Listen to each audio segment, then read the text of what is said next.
We lost Cedric that day. Yes, yeah. R.I.P. Cedric. Okay, sorry. I just need a moment. Okay, we're good. I love it. I love Harry Potter. You're a wizard, Harry. I can't do a good Hagrid. I can't. It's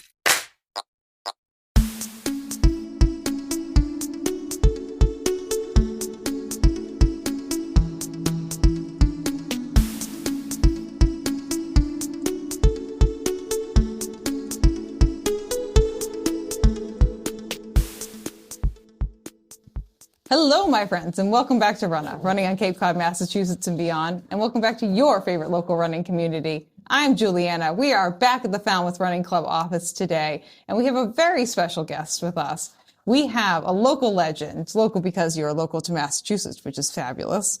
We have Jim Keane, the executive director of the Boston Bulldogs Running Club, with us today. Welcome, Jim.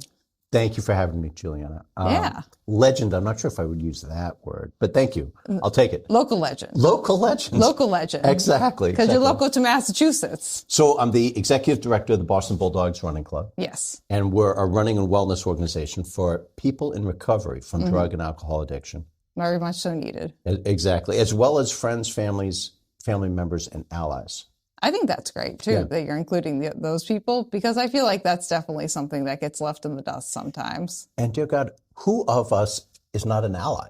Oh, yeah. Right? Everyone's part of this. So everyone's really part of it. It's kind of an organization without walls. I think that's wonderful. Yeah. I think that's wonderful. Well, we're going to talk about the Boston Bulldogs and the running club within the Boston Bulldogs. But let's first hear about you, Jim. The legend. The legend, the local legend, Jim Keane. Yeah. What is the Jim Keane origin story for running? Like, what is your Wolverine origin story when it comes to running? So I'm from a small Irish Catholic family of 11. Oh, you got me beat. I've only got 3 other siblings. My mom's got 7, but you know. We had 2 basketball teams and subs. That's what size of our family. Okay. I grew up in Needham, Massachusetts. Okay. And I got into running in junior high school. Probably around the time when Rocky came out, the movie Rocky came out. Okay. And it actually kind of started the American running craze, I think. Okay. And at that time, in the morning, I would wake up early and go running or go at night so that no one would see me running because no one knew what you were doing. What the hell are you running from? Yeah. Right? And years later, when I was in business in China, I would run in China as well. And I was in several remote areas of China. Mm-hmm. And if you're running, they think you're running from the police. So you have to be kind of careful. Yeah. But as a kid, I really loved, and I was going to ask you this question, so I'll tell you why I run. Okay. Or ran. It was a mental exercise. It was a spiritual exercise, a mental exercise. It grounded me. It cleared my mental sky. I felt invincible afterward. Yeah. And I had trained my body, and I've done this now. I'm also into the gym or swimming. Yeah. Sometimes some kind of serious physical exercise, so that when I walk into the gym, the endorphins kick in. And I remember as a kid tying up my shoelaces. You're like ready to go. The endorphins kick in. Yeah. Just like, I hadn't even run a mile yet, and yet it was like, okay, I trained myself. Like, this is a really important, needed thing. Yeah. And I would look forward to my runs. And I also did my best thinking in the gym or running. Oh, same. 90% of my productive thoughts happen when I'm out running or when I'm out on a walk or something. So if someone asks you, why do you run? Why do you run? I think it's definitely changed over time, but why I run currently is definitely for the mental side of things. It's for me, it's mental clarity, time to process things. I've really realized over the last year, I process things through movement. My body processes feelings through movement, and also the community. As you might have guessed from your community experience and also from the lovely community we have here, I'm very intertwined with the running community here, and just that is my found family. And that extends past the Falmouth running community too, to the Bulldogs, to it's that thread of connection that you and I and anyone else who runs has, where they're like, oh, you're a runner? It's yeah, I'm a runner. And then all of a sudden you have a friend. Exactly. Friends. It's that sense of community where you just all of a sudden you find yourself amongst friends when you Right. are able to connect with It's other like being a runners. Harry Potter fan. Yeah, It just happens. It just happens, you know. It like just I'm a happens. Hufflepuff. It's like you're a Hufflepuff. Yeah, No okay, way. yeah. No, I'm partial Slytherin, but that's okay. No, I'm kidding. Oh, I'm kidding. Relax. All right. Oh no. I'm 40% Slytherin. Oh, really? I'm 60% Hufflepuff, 40% Slytherin because I'm going to get what I want, but in a kind way. Oh, very good. Okay. Yeah, you're going to give me what I want, but you're not going to realize it until we're done because. I'm just going to add, you're not a Springsteen fan, are you? No, I'm not. That fan base is also very strong. You connect people on the running community. It's like, oh my gosh, you're best friends. Oh, okay. But Springsteen fans, same thing. Okay. Yeah. I feel like there's a pocket of that for every fandom. Like there are definitely even within running, there are toxic pockets and there are really positive pockets. But I feel like at least 75% of the runners you'll interact with just at a random, on a random basis are going to be in that positive pocket. Then you're going to have those outliers. But I feel like that happens in any kind of community setting. The dimensions of the running community amaze me. So there are many dimensions. There are many dimensions. Oh, so yes. It's it's the casual amateur runner, and we have many of them in Boston Bulldogs.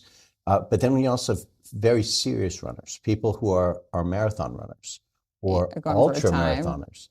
I never actually met an ultra marathoner before I got involved in the Bulldogs. And you really get into this. And so it's and then you'll have people who are into trail running. And then you overcross the trail running, the ultra marathon people, and then you have the shorter distance racing trail running people who are you're like, wow, how did you get across those rocks at a 6:50 pace? Exactly. Yeah. That's wild. I'm not living my best mountain goat life like you are. and also because some people do running for different reasons. Definitely. It'll be I'm working on depression or anxiety. I love what you were just saying about was it processing? I process life through movement. I met a guy last year. He's a world-class runner. He spoke with the Bulldogs. He's dealing with probably trauma, some deep, dark trauma. I would imagine. He's almost in tears at the end of every marathon. He works through his past through running. I thought it was absolutely amazing. No, this is me. This is me. This is you. This is me. Whether I'm also the person who's just a deeply empathetic human, and I announce our Cape Cod Marathon finish line, I end up crying at least 5 times because the emotion from other people are I was looking back at our pictures from this year and I'm crying because I'm this is so beautiful. Yes, people, it's such a wonderful experience. Of course. But the first marathon I ran, I cried. I just ran Berlin in the fall and I cried. Any race that I'm running, it's an emotional, spiritual experience for me. Even just going out on a run and I discover something new about myself internally, I'm just wow. It's cathartic. Oh, in a lot of ways. Yeah, I found it very cathartic. I'm working it out, How many times have you entered a workout really upset, really pissed off, and at the end of it, everything's actually okay? Yeah. And you got it out of your system. Right? I like to go on runs when I'm I don't like to be in that mental state, but if I'm in a bad mental state, I'll go on a run and I'll be Juliana, the only rules are your feet keep moving. It doesn't matter what your pace is. Your feet keep moving and you keep breathing. You can think whatever thoughts you want. You can scream, you can yell, you can cry. We can do some crunning if we need to. Good. But just breathe, keep your feet moving. And those are the only rules. And just go, because I know when I get back, I'm going to feel a lot better. And I'm probably going to have an okay run and I'm going to process through my feelings. And I'll come back and feeling like a human again. Back to the legend story. Yes, back where we were. All right, I'm going to take a little dip in Lake Mead for a moment. In junior high school, I started running, and I ran through high school and also got into weightlifting. And I'm kind of an exercise enthusiast. Okay. So exercise has always been part of my life. I became a teacher eventually, a high school teacher and coach. So I was a coach, high school track coach. You kind of put off that vibe. I could. Yes. Yeah, you're very it feels like it's you could be a teacher. Oh yeah. And then I became then I was so good at teaching. They said, "Well, you're really good at this. Let's have you work with adults as an administrator." And I was why would I do that? Why would I give up my summers? Why would I give up doing what I love to do? So anyway, I became a school administrator, a vice principal, a principal. Okay. And then, anyway, long story short, when I was coaching, Were you coaching running or like what others were you coaching? I was pushing running. It was when I was coaching running, and you talk to kids, especially like freshmen. It's like, hey, have you ever run? Oh, no, I don't run. Oh, it's a lot like walking. It's just a little faster. Why don't you try this? And that's a good way to frame it. And they don't know, like they don't even know like their body types. Like, no, like you look like Bill Rogers. You're perfect. And so kids who had never done this before. And the first time they do it, do you remember the first time you run? Because I remember. It's awful. It was painful. I'm coughing up a lung. Yeah. How is this a good idea? You're like, my feet are killing me. Like, what is going on? And if you think about what you're doing, you'll never run another step. Oh, yeah. And I think there's a lot of that in running. It's like, it's not about the running. It's about where your mind goes while you're running. Oh, big time. Yeah. Right? Yeah. So anyway, I did that I actually taught in Harlem in 124th and Lenox for 2 years. Okay. And did my student teaching in the South Bronx. Okay. And then then I was on an interesting academic path. But I wound up back in Boston teaching. Okay. About 6 or 7 years later. Okay. And I was working on my doctoral dissertation while I was working in Boston. Yeah, casual, chill, Yeah, and so I was and I was coaching, and it was like, this is the best in the world. Yeah, because it complemented my day, like teaching. And I'm not sure if any of your viewers are listening. All right, yeah, it's like a great experience. It's like it's academic. I was an English teacher. I'm teaching the books I love. Yeah. Introducing the authors I love to you should read this. This is a great book, and you have to read this. I have read this 19 times. You'll love Of Mice and Men, And then the afternoon, it's like perfect. We're outside, we're running around Chestnut Hill. Yeah. And it was a Franklin Park, just fantastic.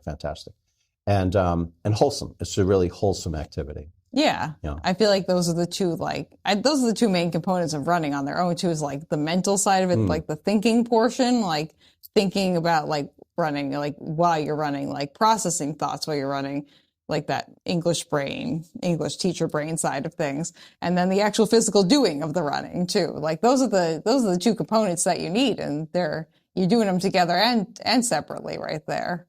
Yeah, so it's kind of like the East and West. It's like the Western mind is very analytical, but I think we need a physical outlet to ground us. Oh yes, yeah, big time. And I think we don't really have anything like that in our culture. No, right? There's not like I feel like a lot of other cultures have like a meditation practice. Exactly. Yeah. That's like yoga or something. Exactly. Yeah. Or even just like, I'm thinking like along the lines of like the Muslim religion, where they have like the praying mats, and they'll like do like a little like ritualistic, like kind of like grounding. Exactly. Some kind of grounding technique, in a way that just grounds you with like the earth and like just being a physical human on this planet, like gravity, it's a thing.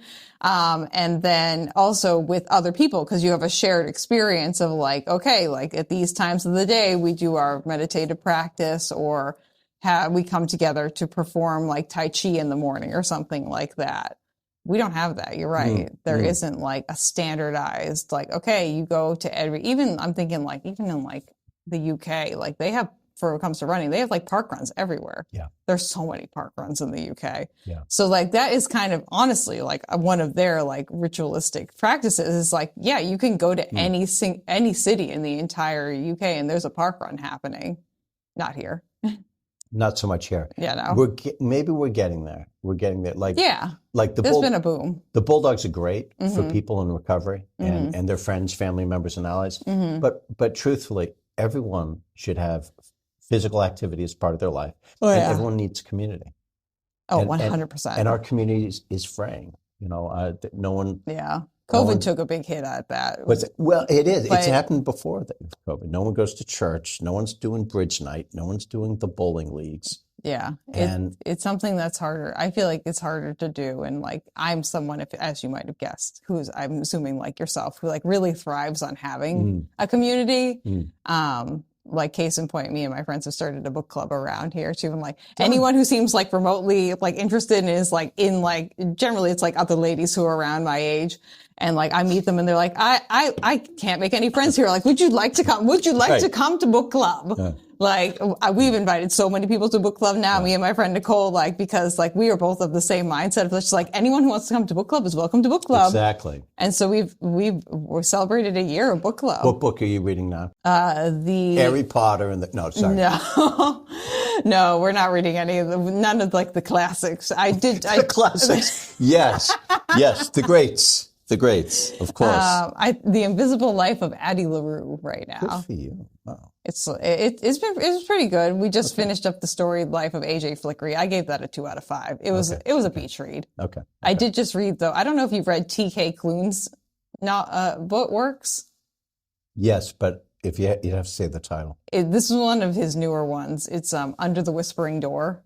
Okay. It's very good. Okay. I loved it a lot. It's on my list. Yeah. Right. I'm going to read the rest of his books because I read that one. Like, I'm not like a 12, 13 hour audiobook human usually. Yeah. I was like glued to this thing. That's awesome. And it was pithy and it was funny and it was deep and I cried many times. Okay. And I said, this was great. But yeah, back to running after talking about books. But yeah, community is like a really big part of like, I feel like existing as a human. It is. I'm going to have to throw another title at you. Yeah, Okay. Man's Search for Meaning by Viktor Frankl. Okay. And that is, I'm now obsessing over it. I've read it Okay. several times in the last couple of years. Okay.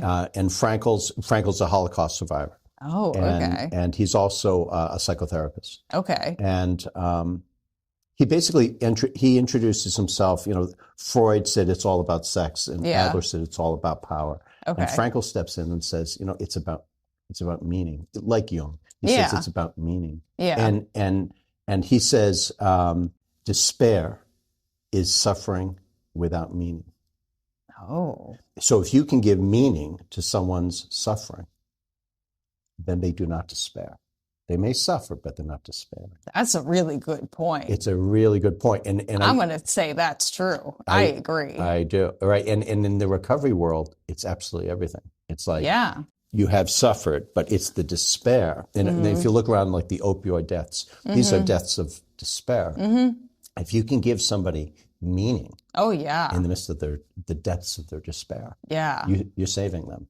Yeah. There's so much power in feeling seen, in knowing that you're not alone. Like, I can speak from my own personal experience too. And just like, if you're going through anything, like just feeling like you're alone and isolated is like the worst way you can feel, because then you feel helpless. And then that helplessness can lead to like despair, and then can lead to like disparaging actions and thoughts and feelings and things like that. So just having even just one person be like, hey, I've been through that before.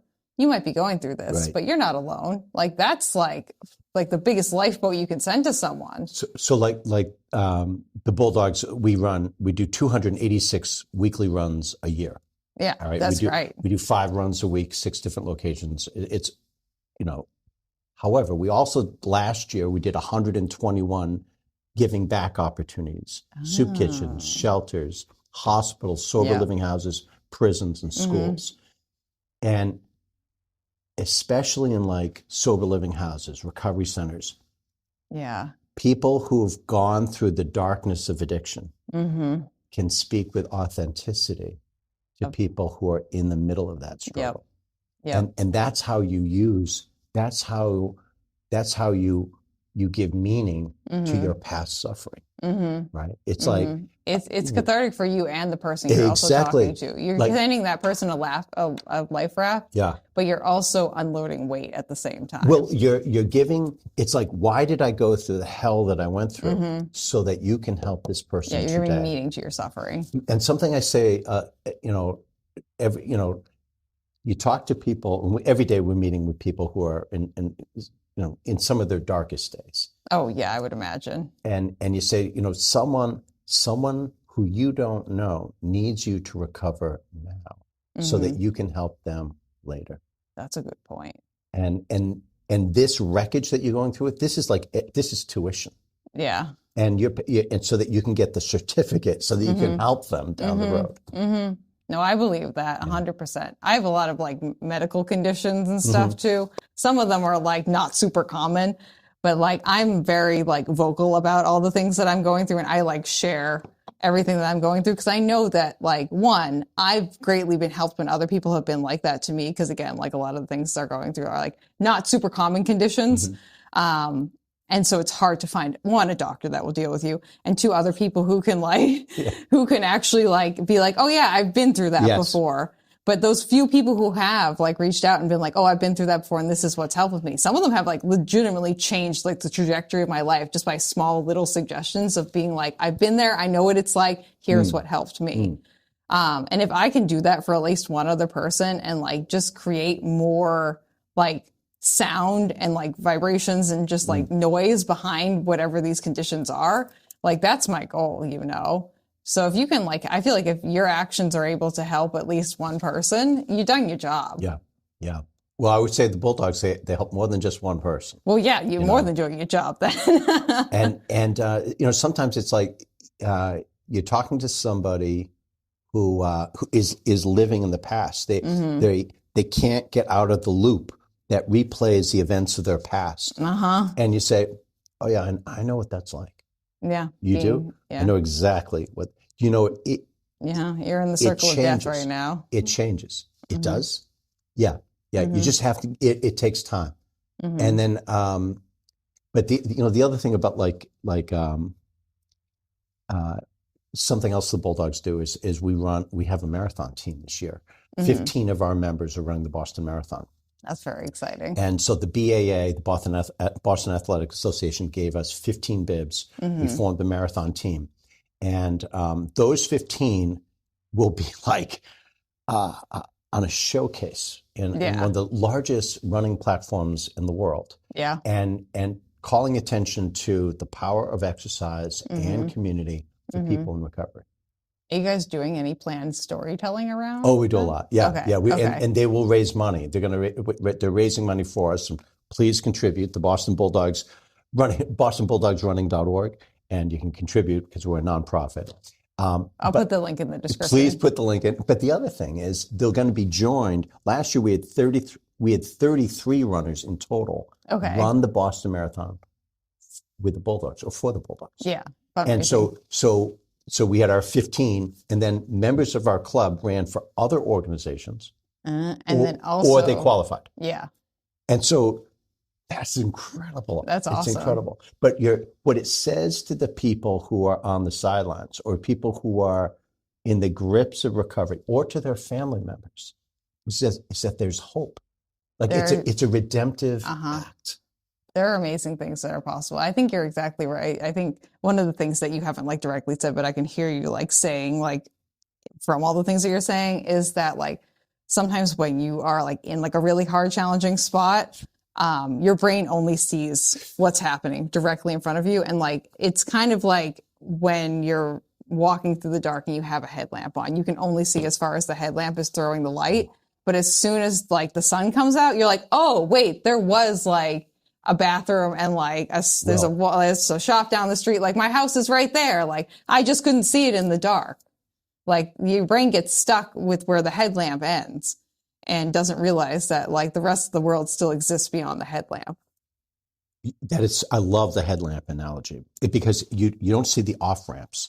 You think that this is it. And it's like, oh no, you don't see options. Yeah, you're running along a trail, and because your headlamp only like throws the light out like 200 feet, that's all you're seeing. But you didn't see that there was a trail that goes off to this gorgeous waterfall that's right to the side. You're only seeing what's in front of you. Can I just ask, why do you think that is? Why is it that the mind does that or the brain does that? Oh, I'm not a neurologist. Well, for yourself, is it depression? Is it anxiety? Like what is it? Because I know exactly what you're talking about. I think for me, it's for my personal brain. Yeah. And just doing many years of therapy, I think it's anxiety. I have chronic anxiety, and it's just that like anxious thought cycle that you get into that feeds like it's like running around a bush. I call it marinating in my own thoughts. Not the best. So when we start marinating that brain in our own thoughts, And Yeah. then I think for me also like executive functioning burnout from ADHD too, because like at a certain point you reach the your brain's like, I've tried all the options. It can't think of anything else. You're like, but then someone will say to you like, did you think of this, Julia? And I'm like, that was probably the logical step to take, but no, I didn't think of that. And that's a good idea. Like it kind of like, again, with the headlamp analogy, if you're like only looking down with your headlamp and someone was like, why didn't you just look up? And be like, oh, yeah, you're right. I should have just looked up. Interesting. I'm noticing many of our members also have ADHD. Yeah. It's very common. Well, the ADHD generally leads to like a slightly addictive personality type as well too. So Yeah. we're always on the hunt for dopamine. But when you use that language about working out the emotions through physical activity, that was like a tell for me. I was like, I wonder if she has ADHD. Oh yes, Yeah. yes. And then just so you know, I did run the Boston Marathon 3 times, not all on the same day, but I did run the Boston Marathon. I mean, I would be very impressed if you ran it. Very impressed. Oh, you can't run in the same day. So, but the first time I mean, you could run it in the morning and run it from Boston back, and then you could run it out, and then Dave McGilvery usually runs it back. So I think John, is it John Kelly? I think John Kelly back in the day has done that. He ran to the starting line, and then ran it, and then ran home. Like, oh my God! And in clodhoppers, I mean, like lousy shoes, boots. Yeah. There are some wild humans out there. As someone who's like dipping into the ultramarathon scene right now. Oh yeah, I've done. Oh, no way. I've done technically 2 ultramarathons. Yes, because 26 miles is just not enough. Yeah. I did. I did a 50-mile attempt. I only ended up doing 27, but I fell and slammed my head a couple of times. Oh, but I won my 50K though, which is like 31 and a half miles. So it took me about 5 hours. I have a story connected to my shoes that I was going to tell you later. Okay. But would you like to tell it now? Okay. So you're going to ask me about my favorite shoe. Yeah. All right. Yeah. And I don't really have a favorite shoe, but I'm wearing Hoka's now. And I'm wearing Hoka's because Hoka has been very generous to the Boston Bulldogs. When they do trying on shoes. What's that called? Trials? It's just like a try-on event, or like a store. Like if you go to like a running shoe store and they're like, hey, like you can try on the brand new shoe from Puma. And everyone's like, or from Hoka. And they're like, okay, this is the Rocket X3 Carbon. And they're like, great. And they'll bring if you're at a running club, they'll bring 30 pairs of them. Yeah, they'll usually show up and like you go for your run. Yep, you wear them for one run, you bring them back, and you're like, that was nice. And their hope is that you'll buy the shoe. Yeah. But Hoka has been giving us those shoes, which and I think we give is them great. to our new members. 60% of our new members come without the benefit of family or financial support. So we give them T-shirts, we give them sweats, and with Hoka's help, we can give them shoes. We have junior bulldog programs. We teach kids about running and using it as a tool, right? It's great. And Hoka helps us give them shoes. I think that's fantastic. But one of the, Tovar Antonio from Hoka, we had this intense conversation about ultrathons. And he said something that really caught me. He said, you can run a marathon in anger, but you can't do that in an ultra. No. You have to go deeper. Yeah. There are, even with a marathon or like any run that you go on, there's a big mental component, but they're like, especially for an ultra marathon, there reaches a point where like you are like running, it's like 99% mental. Your body will take you as far as you want it to go, but like there is a mental price and a mental game that you have to play. Like people don't quit largely. I mean, I quit I'm definitely in the minority, actually. I quit my 50-mile attempt because I actually was having I slammed my head a couple of times. Like people who are on this channel, you know the story, you've heard it a bunch of times already.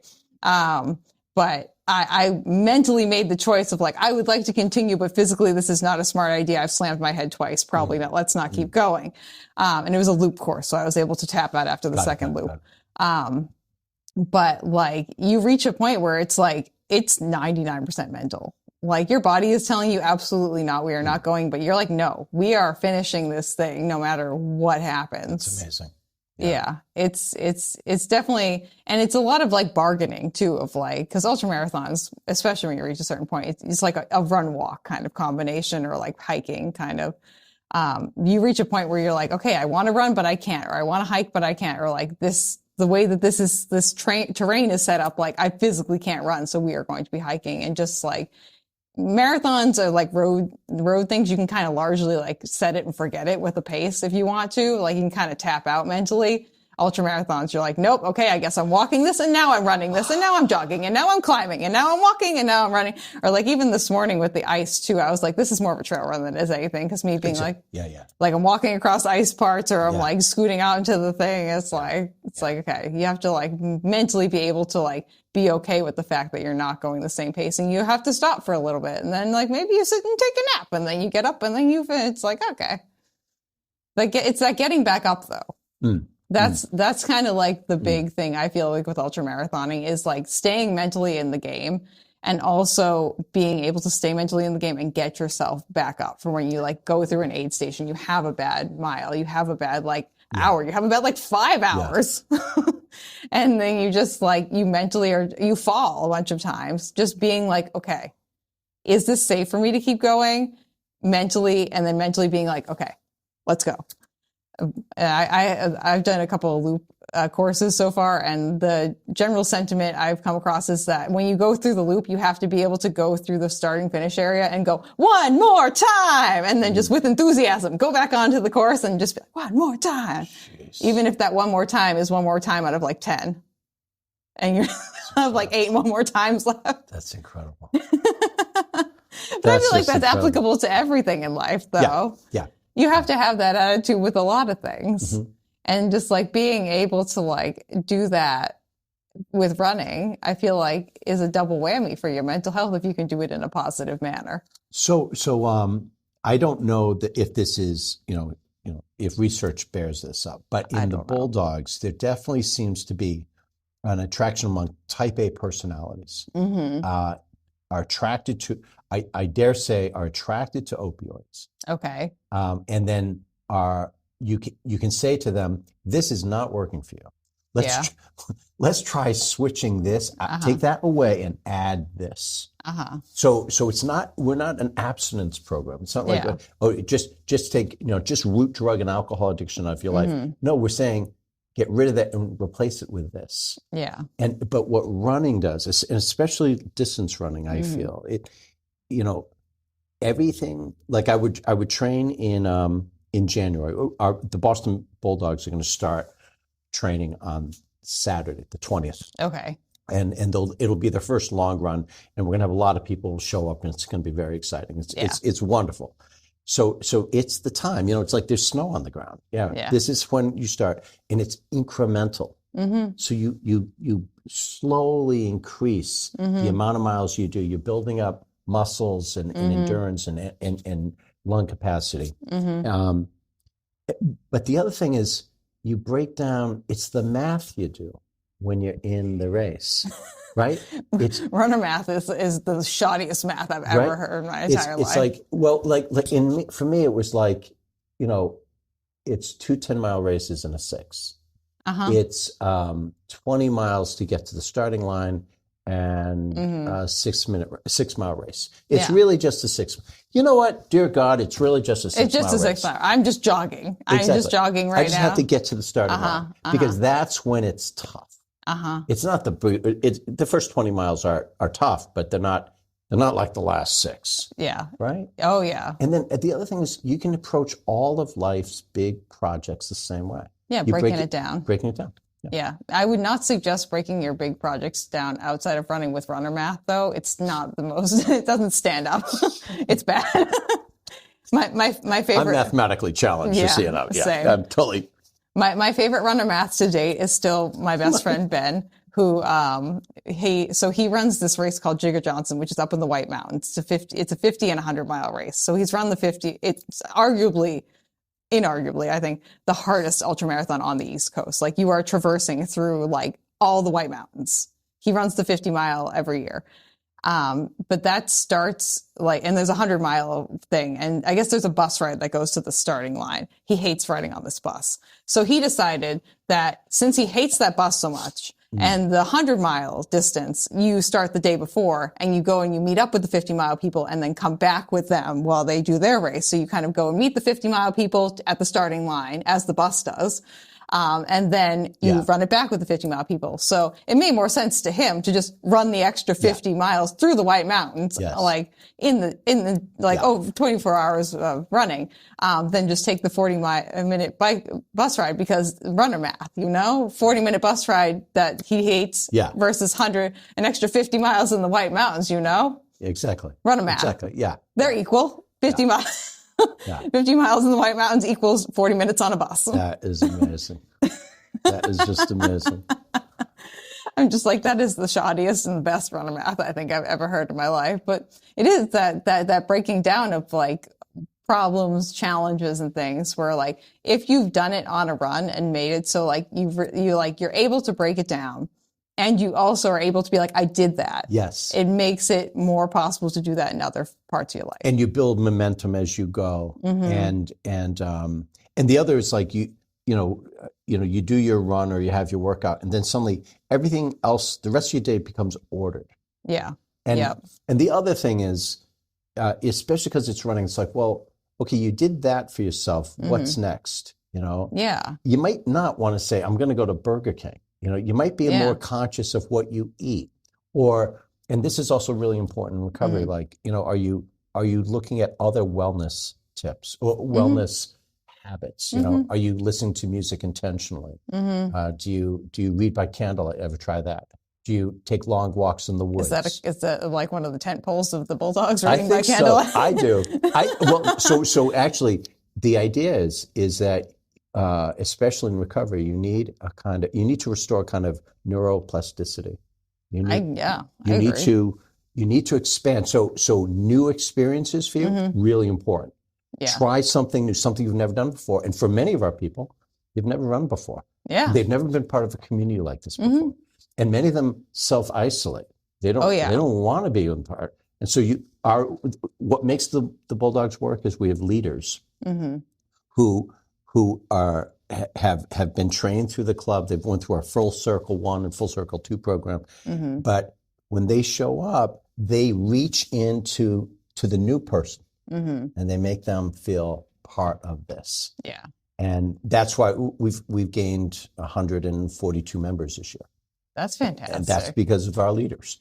Yeah. So when someone shows up and makes the Herculean effort to go to show up at a Bulldog run, and they're feeling nervous and they don't know anybody and they'd rather self-isolate. Yeah. It's their leaders who pull them in.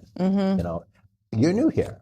I'm Ashley, or this is me. I'm Chris Dalton. This is me at a group run, and me being like, hello, friends, and then like singling out that one person who's new and being like going out, like feeling out their energy and going up to them and being like, hey, like what's going on? And then following them afterwards and be like, hey, what'd you think? Like, you're going to come back next week? Like, you did great. Then give them a high five and be like, yeah, that was awesome. So congratulations, my friend. It's so important. It's so important. That's the difference of them coming back or not. And also when they come back, then they do it for the next person. It's a group effort. It is a group effort. It's really, really important. It's how community is formed. And the other is human beings are created in a community. Oh, yeah. So, this thing like, community is fraying, it's falling apart. Yeah, well, that's a serious issue if we want wholesome human beings. Yeah. Yeah. No, I mean, all my, all of my favorite people that I didn't like, that aren't like exact, like blood family members, I've met through like positive community experiences, whether it is like, I used to be really involved in the Harry Potter community. It's since kind of like frayed away with the J.K. Rowling of it all. But, definitely like. Was it a magical experience for you? Oh, sorry. It was a magical experience for me. I had a nice time. I met a lot of people and like the running community as well too. It's such a different experience to just like meet someone and like not have, I guess, the context around them. Yeah. And that like connection point, not only between you and that other person, but being like, oh yeah, do you want to come with me to like this running event? Or like, hey, you know that person that I know? Or just like, hey, we're going to go do this. Or like, I mean, like even with book club too, runners love books. We love books. Runners. We love a book. Yeah. Even like book club too. Like we have people who I've like chatted with on runs around here. I'm like, hey, do you want to come to book club? Because they've mentioned something about a book and they're like, yeah, I'd love to come to book club. It's interesting. So many of our members are also involved in other fellowships like AA, Narcotics Anonymous, and different programs, and we encourage it. We encourage it. I think it's great. And I would say like, oh yeah, the Bulldogs is like AA on the run. You know? But I was thinking this morning, it's a community, but it's not a stifling community. It's not a claustrophobic community. Yeah. And you should always feel like there's more room. Well, where the heck were you last Saturday? No one's going to give you a hard time. It's like you come when you can. We encourage you when you're here. 3 months go by, you show up. Awesome. How are you? I don't love you any less when you're gone. Exactly. And it has to be that way. Yeah, I'm a big proponent of that. And I think a lot of my friends will also say that. And probably a lot of our Cape Cod Marathon people will say that too, that like, I'm the person who's like, you know what, if you have to cancel, that's fine. I don't love you any less. Yes. And like, I'll see you on the next one. No hard feelings. Yeah. You have to be that flexible. However, something I said to you earlier is we might have to have a heart-to-heart if there's something else. I work with kids with developmental challenges too. And so like I'll let my buddy, everyone who's here knows Daniel, my buddy Daniel. I'll let him get away with certain things, but once in a while I have to be like, hey, my friend. What's going on? Like, hey, what's going on? Like, you wanted to start running again. You have not been running. You also have not been doing your PT. How are we going to get to the point where we can get to our goals if we are not actually putting effort in to reach the goals? Yeah. Like, we got to have it's nice that like, I'm happy to say like, it's fine that you didn't come. But like at a certain point, we got to like be more realistic with what we're doing.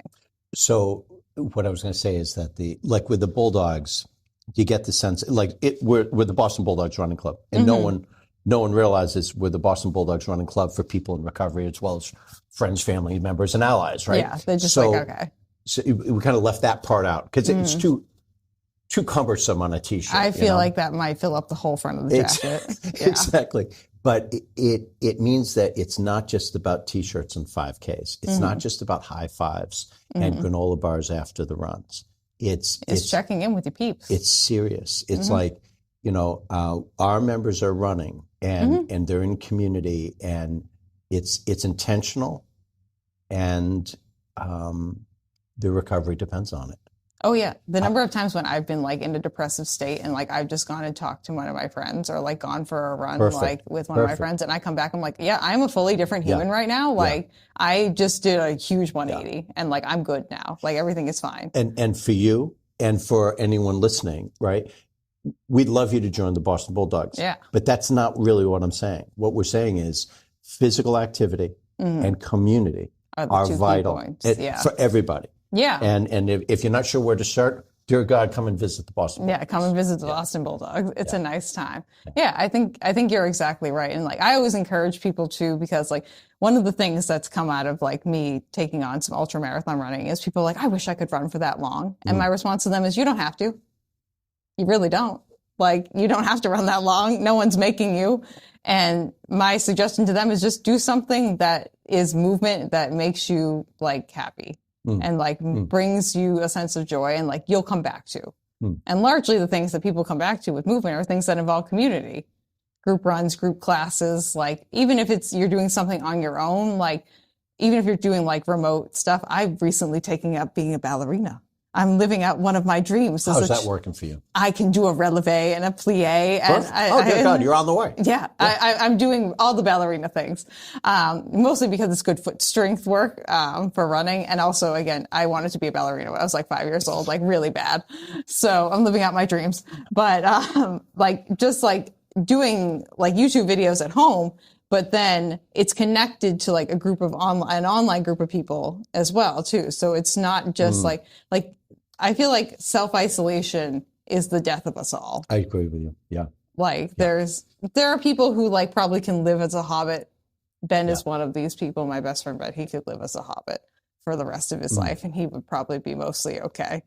But he's like one in a million, There's not that many people who can like do that and not just like fall into like a really negative headspace and not be able to get themselves out and just like spiral into despair. Yeah, we're not good company for ourselves. Oh, no.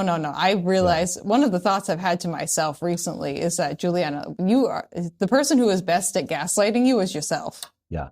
And I feel like that's kind of common for a lot of people. And like, Everyone's their own worst critic, I feel like, too.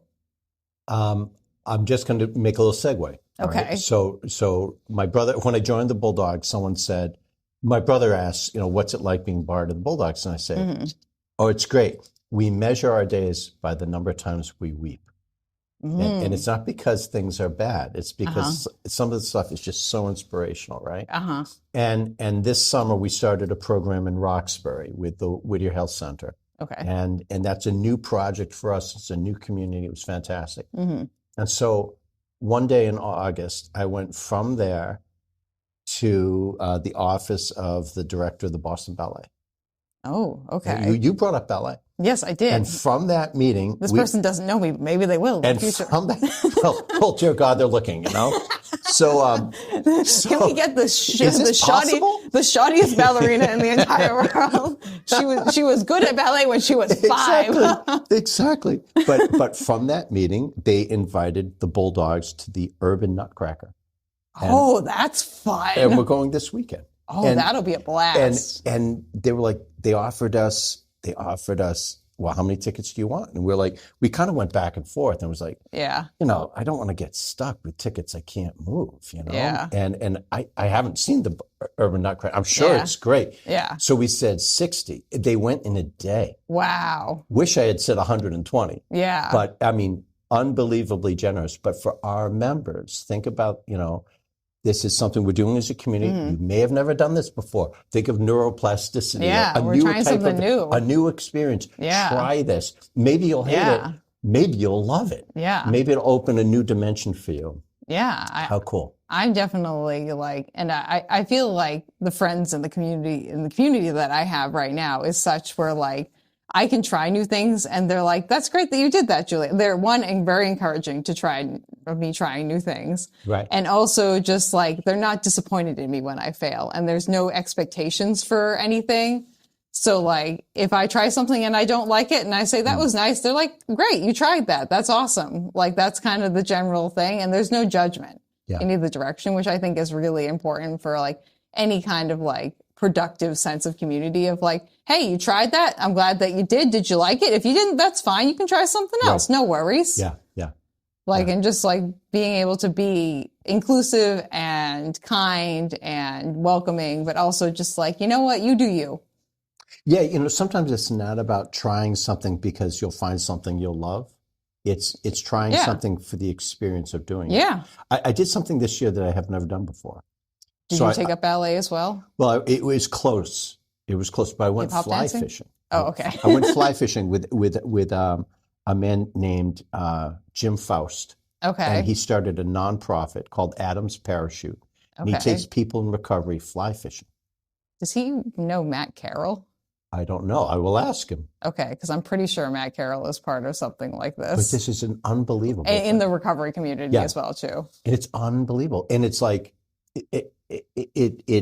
you're in nature, you're grounded, there's water around you. It's absolutely beautiful. And it's just you and you're learning to put the line in the water.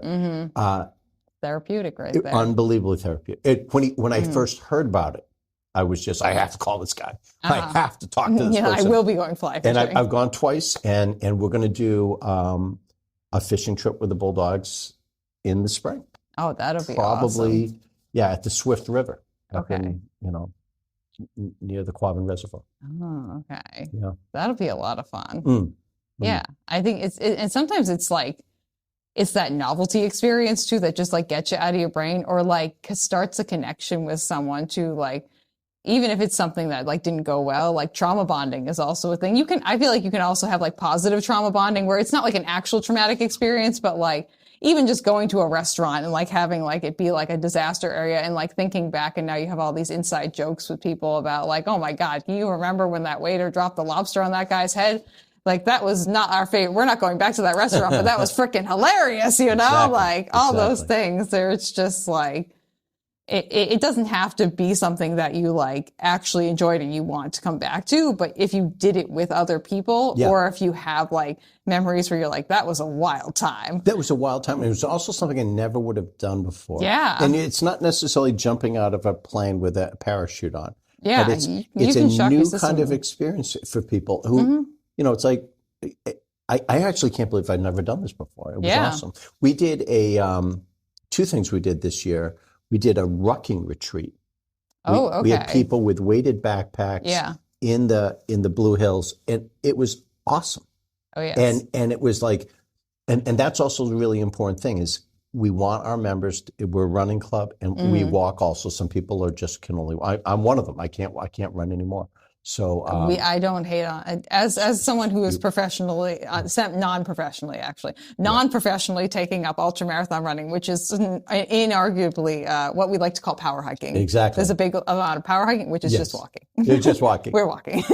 But we need our members to want to. We don't want them to tire of it, right? Mm-hmm. Yeah, you want to go because your recovery is predicated on it. So we want you doing this 10 years from now. We don't want you burning out. No. We don't want you injured. No. So new people who come in, our leaders are training them through our Full Circle 1 and Full Circle 2 program, not just how to run, but how to run safely. Yeah. And nutrition and all the parts about that.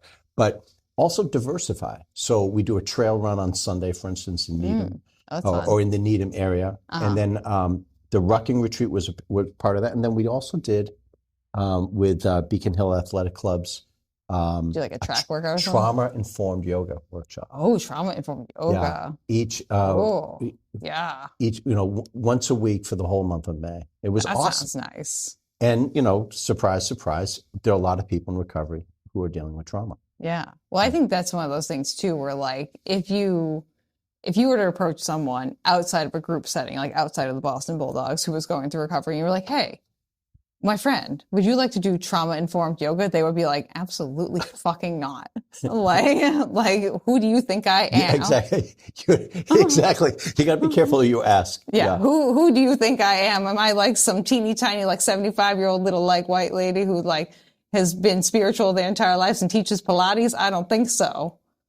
But if you approach them in the group setting as like, hey, like we're all doing this. Do you want to join us? And like, and maybe even one person who's done it before is like, I love this. And I love yoga. Yeah. And this person kind of like has the same affect as the other person. Like, there you go. That's the golden ticket right there. Right. I mean, it's all packaging, right? You have to remind people that we're doing trauma-informed running, and now we're going to do trauma-informed yoga. But it's so interesting you're saying this because I feel like I live in the recovery world, and so people ask, like, how's your mental health today?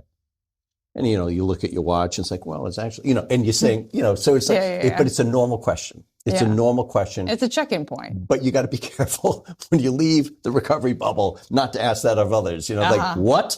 What are you getting at? Oh, no. No. I'm just assuming. And the other thing about people in recovery is that, and I do mean this, there's some of the most humble people I've ever met. That they're so, and actually I do think this is a key to recovery, is that they're so quick to forgive others, but they're so reticent to forgive themselves. And it really is like the breaking point, like in prisons or recovery centers, you have to kind of say, if when you can forgive yourself, this is going to really work for you. We're going to have a nice crying session. Like we're going to cry for a long time. And then, well, it'll be that, then you can really recover. You can grow. Then you can grow. That's cracking the shell on the egg there and letting the egg run on out. Exactly. And sometimes it's pretty and sometimes it's really ugly. And you just got to let that egg run out of that shell. Yeah. And we maybe not talk about it. It's a real darkness. It's like sometimes it's like a spoiled egg. I'm really feeling bad because, I misbehaved at a party and I'm embarrassed. We're not talking that. It's a darkness that is. Oh, I'm sure there are people who have done some really terrible things. And you just say like, you can tell me anything that you did, and I'm really not even going to shrug my shoulders. I've built up my resilience of like just accepting what people are saying to me. I used to work at the VA as the dietitian there. So Oh yes, I would have people be like, this one time I ate that food and I'd have a bad reaction to it because like I had just murdered someone and like I'm dragging their dead corpse. I'm like, nice, correct, yes. And like, you just have to like be as neutral as you can and just like accept, like, because the second that you treat their thing like without any kind of empathy, or you're like, whoa, wow, that exactly. like you can be like that and be like, wow, that really is a big thing that you went through. But if you're like, oh, that's crazy. Oh my God, I can't believe you did that. That's like, oh my God, that's weird. Like if you start acting like that, then they're going to shut down and they're never going to talk to you. Yeah, it's that balance between you don't want to overreact, but you don't want to minimize it either. Yeah, you want to feel like that was it's hard. It's significant. It's also significant you told me. Yeah. But thank you for telling me that. I know it's horrible. And here's the other thing. And then you look around the room, especially in recovery. Right? Everyone else has their own version of that story. Everyone's in the same darkness. We've all walked through no, you don't understand. We told, like I was saying before, it's like, you know. Yeah, just that like, it's that validating someone else's experience as like, that was a hard thing that you went through. Thank you for telling me that was a hard thing that you went through. And then also like throwing it out to the group and being like, and I fully acknowledge that everyone else has been through hard things too. And no one's experience is invalid. We're all having valid experiences here, friends. Just like that kind of like, and that creates more of that community too, of just like knowing that like, okay, we're all accepted here, we're heard, and also we're not alone because we're all sharing different sides of the coin. It's not just being heard; it is unconditional acceptance, and it's like if it's real, then the person can grow. Yeah, you don't want to be scared of anything. You want to just be able to like roll up and be like, hey, I did this thing. I'm not proud of it. And this is what happened. And everyone to be like, yes, thank you. Thank you for sharing. And just like not be judgmental. Judgment, I feel like, is the killer of authenticity. That is my take on it. I come from a family that is very judgmental. If you meet me, you have not met my family. People are like, wow, you're very different from your family. I'm like, yes, that is 8.5 years of therapy. Where'd you grow up, by the way? I grew up in Auburn. Auburn. Oh, that's right. Yeah. That's right. I think you told me that. Yeah. So mass hole through and through. Oh, my goodness. Yeah, no. Oh, we can say that on the radio? Oh, yeah. Oh, good. Okay. That's fine. Okay. I play by, so I'm the one who edits this and.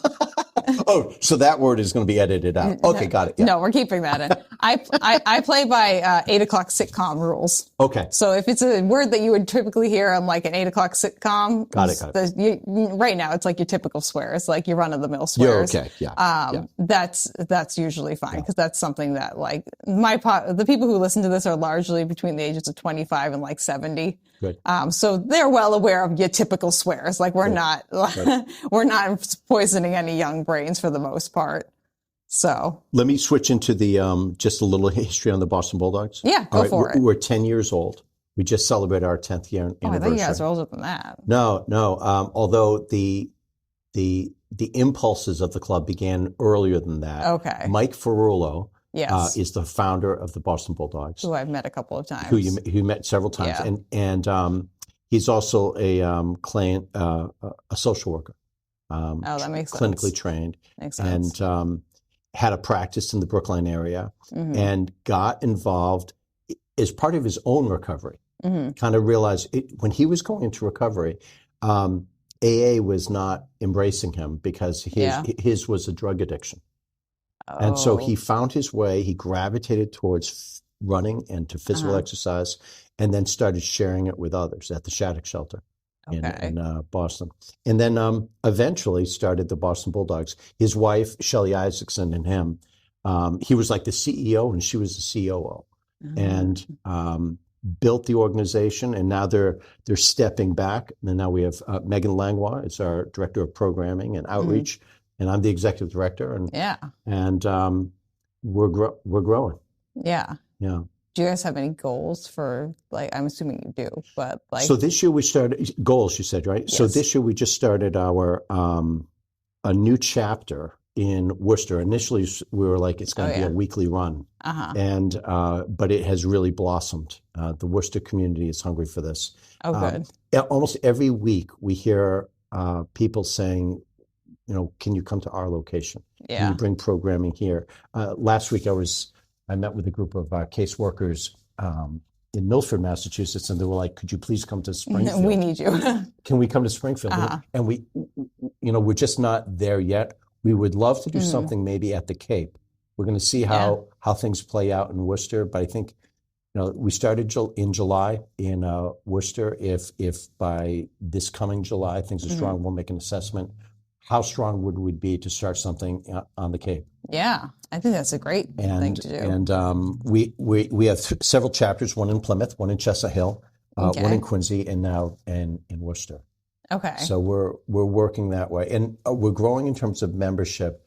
And the other thing is we run a Junior Bulldogs program. That's what I should have told you. So we started a program 2 years ago at Cristo Rey High School in Dorchester. And we teach running and wellness to at-risk city kids. I think that's great. And we've actually developed a really strong curriculum on that. Oh, good. And made it kind of like potable, meaning or portable, to move it to different locations. We want to expand in that. And it's a really hot issue. People love to support that. Yeah. So I actually am, and Kathy is as well. We're coaches for Girls on the Run. Oh, we love that group. So we're kind of like the girls club version of what I'm assuming what you guys are doing, which we actually have had a couple of people ask if there's going to be if there's a boys version of it too. We're co-ed. We're co-ed. Yeah. I mean, just based off of history and things like that, there's many reasons why the girls are by themselves and this one's, or female identifying students are a part of this. And we like to give them that space to exist. Exactly. Because largely it has been a male-dominated space for a very long period of time. Exactly. So it's good to have that space. But we kind of, do the same thing. And we found that we have one chapter here on the Cape that we do in town at the T-Ticket school. And other schools have been requesting it. And the girls who go through the program, it's only for 2 years. I think it's fourth and fifth graders. But there's a program that you can do for the older kids at the other schools. And they're like, okay, aren't you coming with us? Aren't you following us? And we're like, we don't have enough volunteers. We love to start these other things, but we just don't have enough volunteers. Important. But we're only on year 2 right now of having a chapter down here. So hopefully at some point we'll be able to expand. But it is really important to be able to reach the kids and give them a lot of that mental space to grow and connect with other people and experience the running community from a younger age. Exactly. Yeah. So and also it's a way to develop recovery capital. Mm-hmm. So you're teaching kids how to share in a group, the power of community. Mm-hmm. And also, we just went for a run, and it was outside, and we set a goal. You met that goal. Yeah. How do you feel? I feel great. Yeah. Remember this. Mm-hmm. Tag that experience so that when the fit hits the shan somewhere down the road, right, you'll remember. You'll pull back. You'll reach back into that into your knapsack and realize running and community helped me then. It will help you now.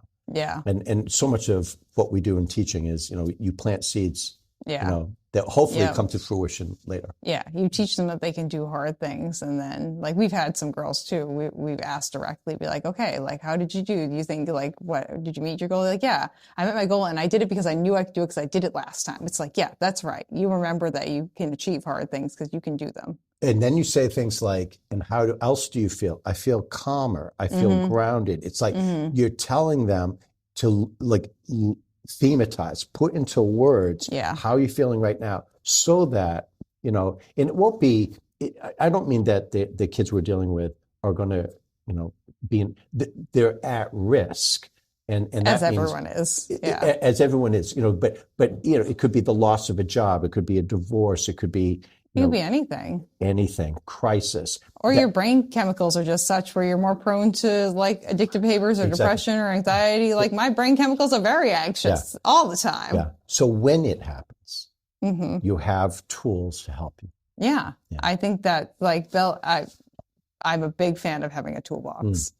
Whatever it is you're dealing with, having a toolbox that you can pull from. Yeah. And I'm not sure if we were talking about birdhouses a minute ago, but I don't know. But it's if building birdhouses helped people in recovery, we would be doing that. Yeah. We know that running and wellness works. We know that the endorphins are real. We know that we know that community is real. And there's research to justify this.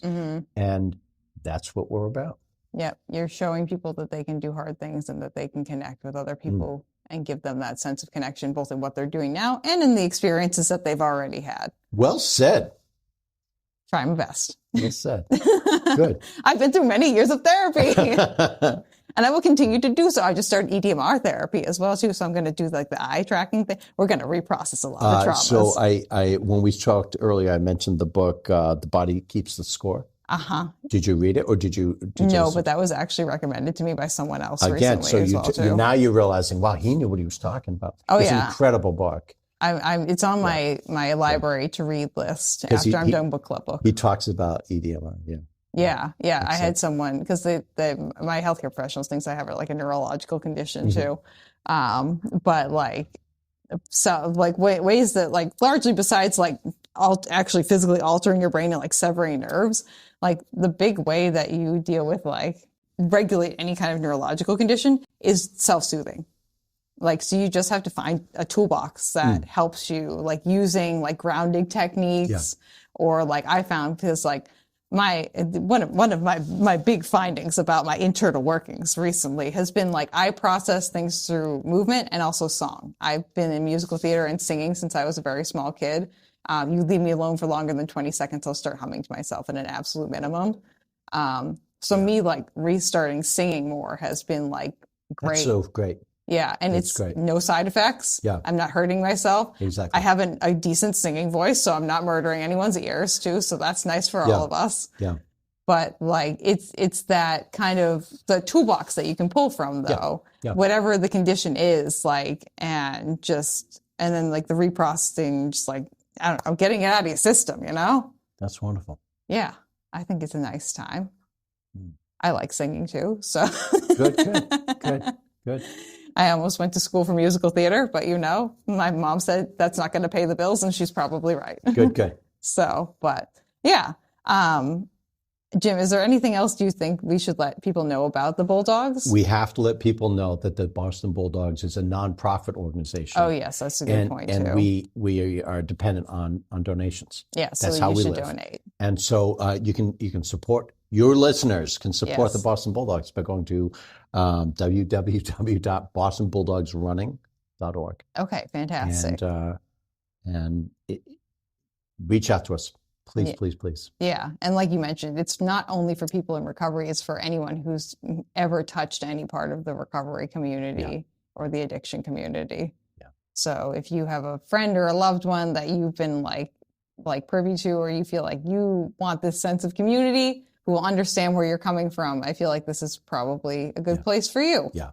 And the other thing, I had mentioned it earlier that we have new members show up. 60% of our new members come in without family or friend or financial support. So donations, we use those donations to support. We give them memberships. We help with race fees. We'll help them with transportation, shoes, running gear, jackets, whatever they need. That's really, really important.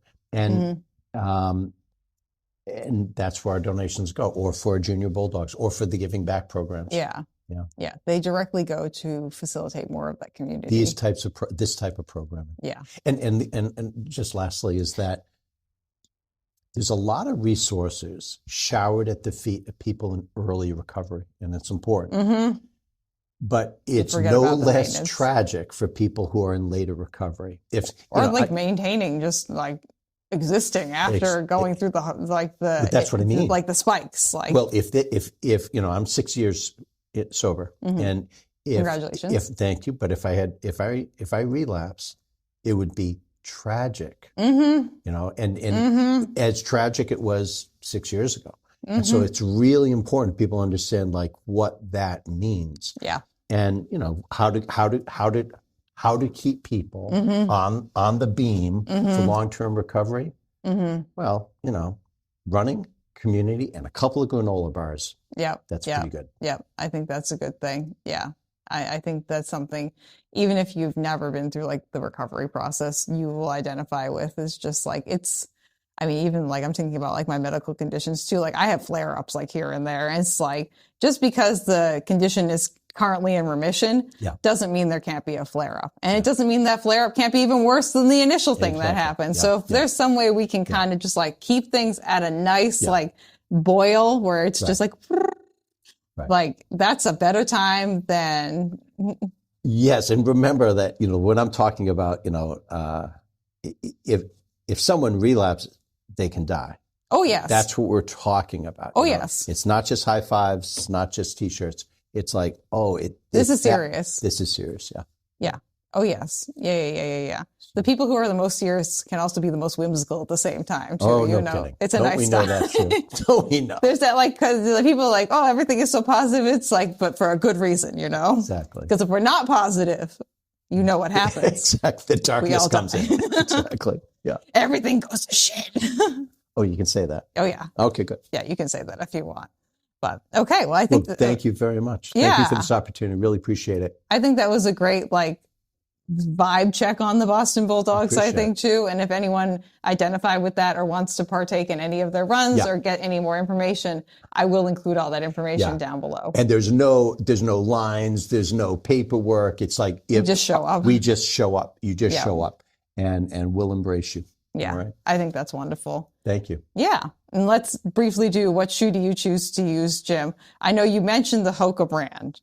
Do you have any shoes that you are like, is this like our shoe of choice that we've got on right now? I wore this for you. Even it's snowing. I was going to wear, it's snowing outside, but I wore this for you. So and it's really just out of loyalty to Hoka. Okay. Their support for us has meant a great deal to us. So is this your walking shoe that you normally wear? So actually, I wear it because this is our walking shoe. And the other reason is because many of our new members also have Hokas like this because they've been given them through Hoka. I think that's wonderful. I would be interested to know if you want to go back to your running club and like ask them what their favorite shoe is. That might be an interesting poll to take. We will. That would be interesting because I'm sure there are a couple people too who have like also gotten multiple free Hoka shoes at this point because they've been part of the club for long enough. They could weigh in. Yeah, they could be like, you know what, that one was good, but the other one was not, and this one was okay, but this one was my favorite. And your favorite is? I like 60 pairs of shoes. I understand. Yeah. Probably right now, I'm going to throw the Puma Forever Run one in there. Puma, for all you shoe sickos out there, is like, if you know, you know. It's one of those things where like you got to be in the shoe running community to like even partake in because they're only like 2 or 3 years into their running shoe game. Okay. But it's good stuff. Okay. It's real good stuff. Okay. Very durable. Lots of fun. Good tacky rubber on the bottom. We love it. Puma. Big fan. You heard it here first. But I'm also a big fan of any shoe that's got like the nice Vibram like outsole on the bottom, that sticky rubber, Hoka makes a lot of trail shoes that have the Vibram on the bottom. I have the Hoka Speed Goat. It's a nice fun time. Perfect. We love a sticky rubber. Okay. Well, thank you, everybody. Yeah. Thank you guys for being here. Like I said, I will put all the information for the Boston Bulldogs in the description down below. So if you'd like to donate, be part of one of the runs, or just get some more information about them, that will be directly below this video or this podcast episode. And if you'd like to get in contact with me over here at Runnah, that's at RunnahPod on Instagram, and then runnahpod@gmail.com if you have any questions. My email address, Jim Keane, Keane, at bostonbulldogsrunning.org. Great. I will also put that down below too, just in case you missed that, or you have this on like 3 times the speed like I usually do, and you just sped right past it. So that's the end of our episode, friends. We will see you on the next episode of Runnah. Bye. Bye, Runnah. Nice job, Jim. Thank you so much. Appreciate it.